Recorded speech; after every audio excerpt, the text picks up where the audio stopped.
that song wasn't as bad as I thought. Welcome back to another chapter of Final Combat. Last time, a lot of shit was going on in the last chapter. First off, Kiro, Kung Lao, and Aiko were recovering at the Dragon Grotto, and Raiden woke them up after he discussed with his brother Fushin on his visions of Armageddon and Blaze. And Aiko believes that the heart gems are actually tapped by Shinnok, as well as his doppelganger. And she was pretty much right. The espionage of the Netherrealm was done by Shinnok, spying on his darker duplicate. And so, they hid away their heart gems, and before that, Fushin was actually discussing with Raiden on his visions of Armageddon on top of the pyramid. And he muttered the words, "He must win!" And he was at the mercy of Shao Kahn. And they were trying to figure it out. Like, they believe that their savior, who saved both Orin and Kiro, could be the chosen one for Armageddon instead of Taven. And Raiden thinks that it may be Liu Kang from another time, but they're not certain.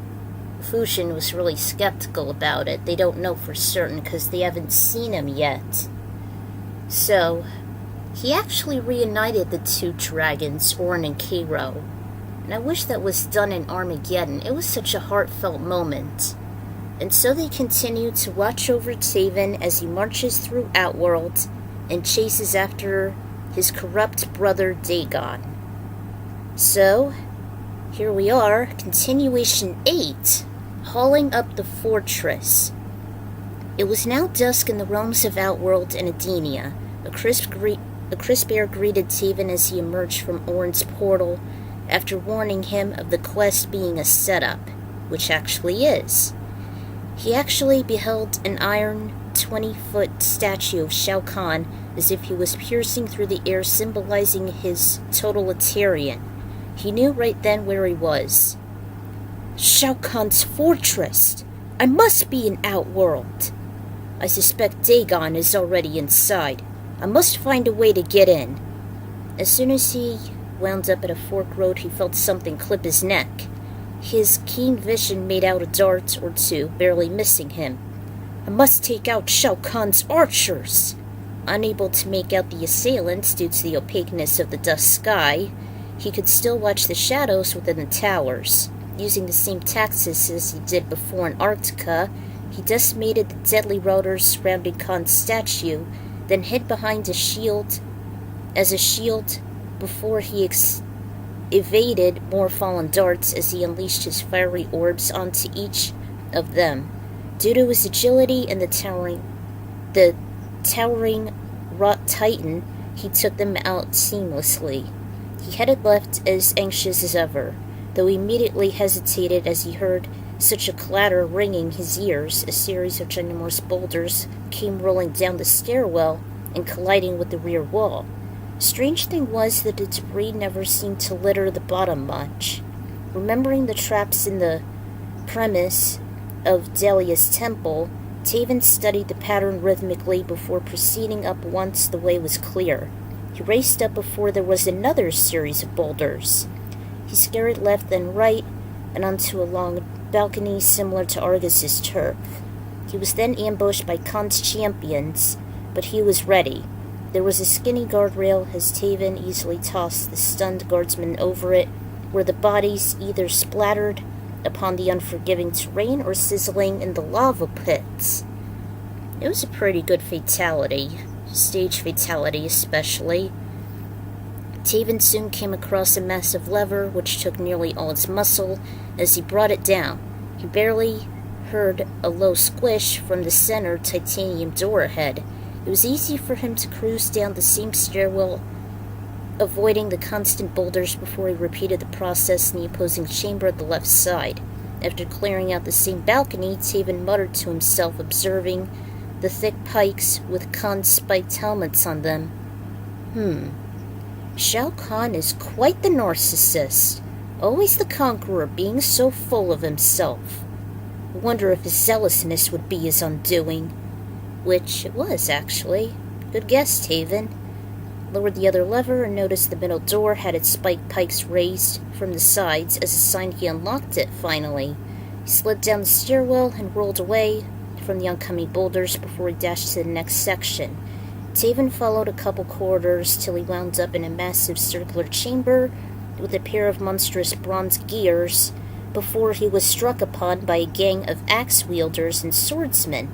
Taven was bombarded at times, but his amazing ground pounds and heat blasts tossed them into the grinders and were sliced like cattle. It wasn't long before he followed a couple more halls before he arrived at... This looks like Shao Kahn's dungeon. No sign of Daegon here. Daegon hasn't... Oh. Daegon hasn't been down here in ages, nor has Kahn. An alto interrupted the reverie as she emerged from the shadows.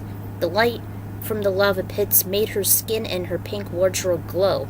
She almost looked seductive as she stretched out her arms and undulated her bare chest. I am Melina.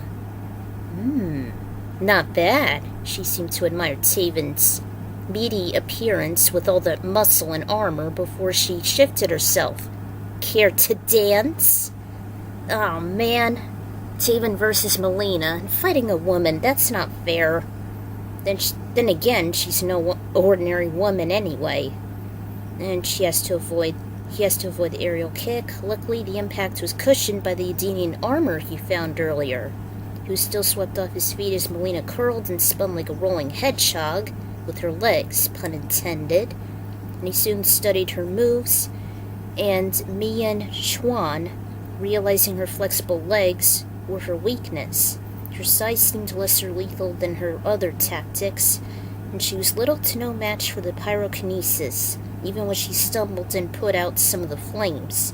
Still, her pride was wounded upon her defeat, and remembering Orin's advice on leaving his enemies crippled, he went underway. After clobbering through some colossal, elaborate pairs of doors, Taven picking up a distant, low siren, he suspected more of the dungeon dwellers had sounded the alarm, and not only attracted more enemies, but also locked up the exits as two walls of flames began to close in. It wasn't entirely simple, as there were streaks of flame tripping him, but thanks to his brute strength of his fiery ground pound, he whacked the group into the walls, where they became stuck like bugs caught in a sticky spider web. Following some more wide corridors he picked up as he noticed some moans and grunts coming from injured prisoners inside the spacious cells. He then scanned for an escape switch of sorts till he slammed on the dragon engraving, similar to the tattoo. The impact, in turn, rose up the barred walls, and every one of the inmates rushed out in the back entrance. Taven collected whatever scraps were needed till he noticed the prisoners were slaughtered and beheaded by a beastly axe. At first, Taven suspected it was Kahn, but he never spoke. He made him out to be the executioner, although his wrath made him back away. His peripheral vision made out the same dragon engravings. He hit them, which made the tall, muscular Minotaur incinerate his feet from the center furnace, as if designed to roast the inmates. This was actually used in Mortal Kombat Legends, that comic which Sindel made before we had the Fallout. Taven recalled that Kahn never kill his victims nor capture them for long. After several switches were activated while Taven distracted the warden to the designated area, while realizing he had much more brawn than brains, he was soon decimated. Through the obliterating corpse, Taven's eyes spotted something shiny. His fingers quickly brushed on the object, trying to relieve the flames, before he grasped a golden key. "Stranger! The key you found! It will unlock my cell door! Please free me!"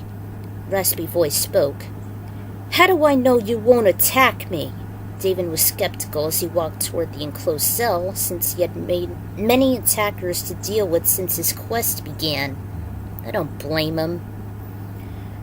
"You have only my word. I am Shujinko. I am not here to battle with you. My task is to eliminate Shao Kahn. Alone? Then I must see. He was inspired that the old geezer. How could someone as frail as him possibly win over the imperialistic conqueror? Still he introduced himself.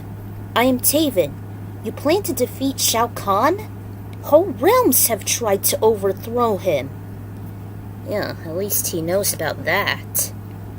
Not only will I defeat him, but a host of his allies. They are in his chamber now, plotting some coming battle. I allowed myself to be captured. From this dungeon I can enter Shao Kahn's soul chamber. Once there, I will be able to destroy Shao Kahn and his allies in one stroke. I suggest to leave quickly, Taven, for I cannot guarantee your safety. My safety? I just defeated this entire... Taven, stop! Tenor interrupted him. Hanzo! Don't listen to him, Taven. He was the bringer of chaos, who helped resurrect Onaga and bring forth destruction to all the realms. Please, I didn't mean to destroy the realms. I've been deceived by my mentor Damashi. I have no idea he was the Dragon King in disguise. Until you were too late, old man. I had failed to stop him, and the Elder Gods foresaw this event unfold. Luckily that upon my defeat, not all the Kamidagu were united. There was still one piece left, but I and several other champions with King Gerard were able to annihilate the serpent, as he was possessing Reptile's broken body, which took place in my last epic. He's responsible for the end of all existence, as if Armageddon wasn't bad enough. No, please, just give me a chance. I can mimic Kahn and his cohorts and make them fall. Let me redeem myself. Taven hesitated with the key. Hanzo just stormed in front of the cell. Taven, this is for your own good, and for all the realms. I've had it being deceived by treacherous assholes that are nothing more than about manipulation. Destroy it now! He looked at the small object. Hello, it started to melt. So, it was useless, so he discarded it. No! Taven perspired. I'm sorry, but since you were the culprit on the realm's destruction and sided with and aided Onaga, the first emperor of Outworld, I won't help you. He scuffed away in disgust. You were on your own. Bah! Foolish old man. Finally, he has some common sense. Hanzo went after him. That must have taken you a lot of courage. It was awfully intense. I want to thank you upon your decision. They began walking beside each other. Hanzo, you've been following me? Were you not in the Chaos Realm? Indeed, I was, Taven. I assisted another one of our champions, Havoc, knocking sense into his allies Dairu and Darius. They were rebels upon the ways of fanatical order. Hutaru must have attacked them, and Havoc. Then he drew them to the Nether Realm. Taven hesitated. He instantly remembered his conflict with the Crusader. It was my fault. I was the one who attacked him when Shinnok implored me to do so, when he was in his weaker state. Shinnok. He's just as deceitful and as much of a snake as that old bastard back there. I should know since I was one of his generals, until I got my sanity restored. So what brings you here? I've been looking for Daegon. Orin said that he and the elementals saw him enter here. I need to talk some sense into him, since he killed our parents, and we were set up on this false quest. I see. So you're the victim of cunning corruption as well, with you being the puppet of their schemes. Rest assured, Taven, you won't survive here alone. I'm certain you are here for espionage. Our friend should just be up ahead. So, he has an assistant. Way to go, Hanzo. He helped Taven find a hidden lift and took it to the highest floor. The contraption was primitive, though surprisingly efficient, as the clean chains and gears churned their ascent. Taven and Hanzo wound up in the middle of the same room the former fought off Kahn's cronies with the rear grinders. Daegon was not in the dungeon, but something Hanzo said might imply he's in the throne room. Hopefully this lift would take us there.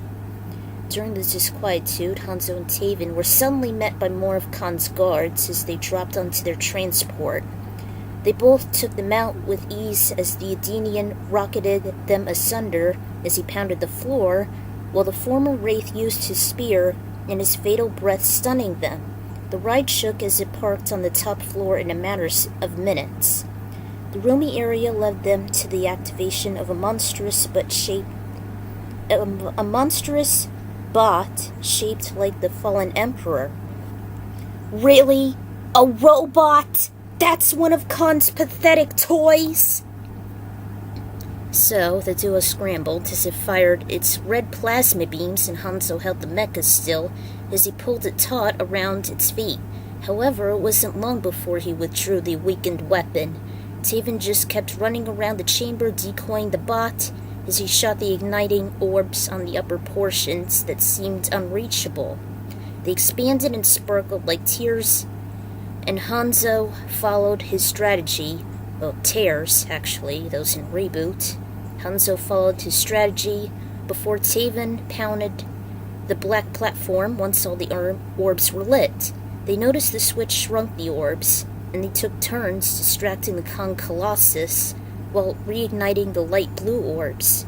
By the time Taven slammed in the large button again, the monstrosity began to break apart limb by limb before it collapsed. Hanzo and Taven did a high five for a job well done. It took them a while to find the main exit, as the room had multiple alcoves, till Hanzo found the airy section. Taven followed him to another balcony, only this one was a lot tinier than the ones he saw previously. They made out a single monster overlooking it. Hanzo halted Taven's progress and advised him to challenge him. Enjoying the view? The beast turned and faced the intruder. He wasn't thrilled as he replied in an intimidating tone. Who are you? What are you doing here? The newbie rose his hands and responded. Whoa! At ease, Watcher. I'm looking for Daegon. Have you seen him? He is with the Emperor. I am Motaro. I have been ordered to let no one pass, under penalty of death. My death? Or yours? Motaro, that must be the former centaur who is cursed. Actually, it was Goro in Armageddon, but I had him as a better role, so Motaro would have to do. And yeah, it should have been. And I took out some conflicts too, like with Shiva and such. It was gruesome, and Hanzo warned Taven of Motaro's vicious advances. While he'd been reduced into a simp of 2 legs instead of 4, he maintained his excruciating muscle as his arms lunged, and can still use his elongated tail as an appendage, even firing a pink orb from the tip. Hell, Hanzo noticed he could still teleport and take the victim by surprise. Well, it wasn't too much of a curse. His gold dragon and drake sword maneuvers seemed to slice and dice up the bare chest well. His swiftness gave Taven the advantage, aside from Motaro being an easy target. That was once his tail was disabled from moving. Hanzo was thrilled of Taven's skills, and he was also relieved he never had to resort to his pyrokinesis. 'Cause, Motaro deflects them. Despite Motaro's injuries, he still snarled. You have bested me, son of Argus! But should we meet again on the fields of battle, you won't be so lucky. He then dissolved. Because of the fractured door upon the previous assault, Hanzo and Taven bashed through, came across several of Kahn's patrolmen. Taven could have sworn they belonged to the undead because they're bare skulls, despite wielding long axes. They found the way out, although they witnessed the paintings missing their heads, which made them cringe. So, they saw the heads erased from existence. Well done! Those were elite guards. The pair were growing irritated as people kept on sneaking from behind. They turned and Hanzo went as if his eyes were flaming. Taven wasn't two-faced. Heh, if you say so. I assume you are here to kill the Emperor. If anyone deserves to die, it's Shao Kahn. But I'm here for someone else. My brother Daegon. Taven! This is General Raiko. He was one of Shinnok's most deadliest generals. It's been an eternity since I last saw you. Hanzo was outraged, almost sounded as if there were two. Ah, yes. My old flame scorpion. That's Hanzo! Whatever, he responded coolly as he swallowed a fly. He then addressed to Taven. He is in the next room with the others. As much as I would like to see him die, I have been charged to protect the Emperor's allies. I am Raiko, general to Shao Kahn's army. The Emperor could use warriors such as yourself. Give it up, Raiko. We have no interests on joining your twisted allegiance. As a rule, I don't ally myself with egotistical madmen. Then I am afraid I will have to kill you. Kill me first, Shinnok's messenger. I'll take care of him. You find a way in the throne room. Oh, so it was Hanzo. Hanzo took the fight to Raiko. They used to be Shinnok's generals in Shinnok's uprising and MK4 and Gold. So yeah, Hanzo knows him well. Hanzo had a slight disadvantage as Raiko was versatile and balanced. Teleport behind the floor nearly caught him unawares, although his yin-yang battle style, his rapid-firing ninja stars, his plasma kicks, and his spike club were lethal. Luckily, the former Wraith wised up quickly and kept tripping him with his spear, even stunning him with his breath like molten lava. The more temperate he became, the more stings he made on Raiko from the waist down. Seeing that his partner had the upper hand, Taven rushed to the entryway, hollering that he must not kill Kahn's and Shinnok's promising foot soldier. Unfortunately, his warning came too late, for Hanzo used his fatality, which incinerated Raiko to dust as he screeched. Scorpion's pent-up rage was just too much for Taven to prevent. They didn't even make out the falsetto that cried, Damn it! What have you done?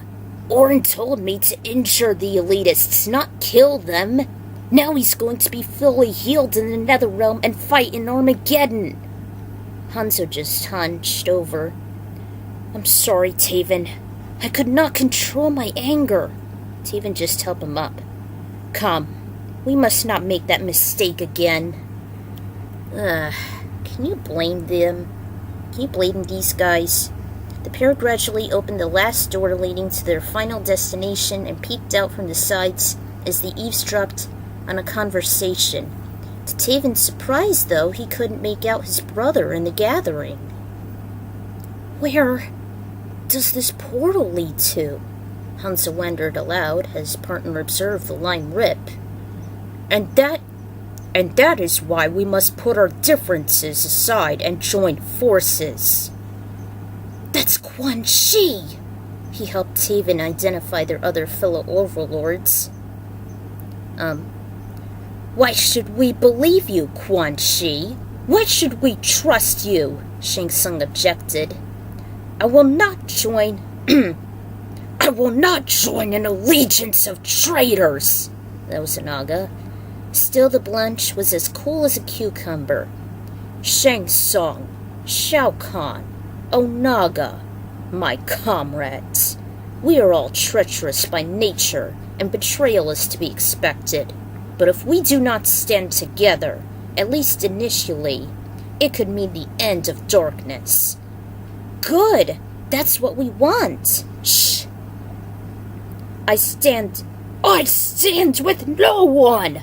I will claim the prize, and with it destroy you all! The message serpent was outraged. Onaga! Emperor Onaga! Not anymore. You haven't been listening to what Quan Chi has told us. The forces of light also seek to acquire the power. You cannot defeat them alone. Only if we should join forces does one of us have a chance of winning the prize. They don't know that. Orin warned me about this, and the mysterious elemental that saved him. Shh. But which one of us? If Onaga is the victor, we could use that power to overthrow you. I'll take that chance. What of the brothers? What could be done about them? I was sorely bested in... wait, who is it? Then turned to Kahn. Oh, Quan Chi. I was sorely bested in battle as I had failed to kill Daegon's dragon. He slipped through me like an eel. And this stranger bested me in combat. The other is in Edenia. We must go there now. Our allies are waiting. He then turned to Kahn directly and spat. Your minions better hold them off long enough. I wouldn't want them to be as weak as you. Enough, you wretched tongue! Kahn fired its spear onto him, which made him fall on all fours. You have failed to assassinate the champion of Earthrealm. I should have you perished. What matters now is to unite and take out the forces of light in one fell swoop. My precious wife shall whimper for mercy. With the prodigal son compromised, with those foolish ants marching into our trap, we cannot be stopped. To war! Onaga bellowed before he was the first to prance into the rip. One by one, the diabolical radicals followed. Wait! We are not alone. Hanzo's eyes widened. He must have spotted us. He could track souls. He unleashed a fiery skull and it burst in the distance after the two turned tail and ran. Shang signaled the cluster to keep throwing their projectiles at them, even when Taven hollered to head to the balcony at the side of the room while they zigzagged through. Almost done already? Damn. They barely reached it with their throats burning and depleting of energy. They made a quick gaze, Hanzo barely stating he couldn't reach the distant landforms. Nevertheless, a volley of mixed energy missed their marks when Taven thought fast and warped them down to his starting point. Now, Kero! The Oriental shouted for the Red Dragon as they, Orin, and the Mastodonian observed through the mystical portal of pure energy. The Red Rip was conjured behind the weary warriors and desperately escaped, where only the Elder God knew where. The guys toppled onto a green patch. Through Taven's glazy vision, he realized they're still under the same night sky. They took a few moments to catch their breath before they beheld some flickering windows yonder. That's the Edenian Palace! We're in Edenia! The Wanderer realized the black massive structure, even the series of spires. Hanzo stood up his achy vessel. Ugh. We should rest there. Knowing they'd be in lesser vindictive hands, the pair walked with their sore feet to it. Ugh, finally. I couldn't wait to get that chapter out of the way. Conquest is so tumultuous to make through and write about. Even if I do have 2 parts to go in that walkthrough that I've been following from Anonymous Affection, I wasn't thrilled about this chapter either. At least Taven got a helping hand from Hanzo, and unlike the game, there is no Dark Raiden, since in my last epic he sacrificed most of his essence before his sacrifice against Onaga, thinking he'd perish. Then he was greatly weakened inside the Jinsei chamber. Next, he and Fusion sensed the Dark Aura reform, and thanks to Nightwolf's ritual and EMP, the Thunder God regained strength from the rainstorm and fried his doppelganger, making them combine into one, restoring his vitality. So, no worries. Also, I replaced Goro with Motaro in his cursed Minotaur form, because of Nightwolf and Shiva in my first epic. And yes, Shang does retain his role as Corey. Might want to end this series with the best Shang voice actor. Quan Chi still has his voice actor from Mythologies, though, while Kahn and Onaga stayed the same. And there are the songs for that, yada yada yada. Also, I just wanted to show the consequences as Hanzo let loose his rage and killed his elitist, Reiko. So it looks like we'd be seeing him in Armageddon. Oomph. I couldn't wait to get that chapter out of the way. So, here's the home stretch now. Till then, this is the Ikran Rider signing out. And I'm so glad to be done with this. It took earlier than I thought. I'll see you guys later.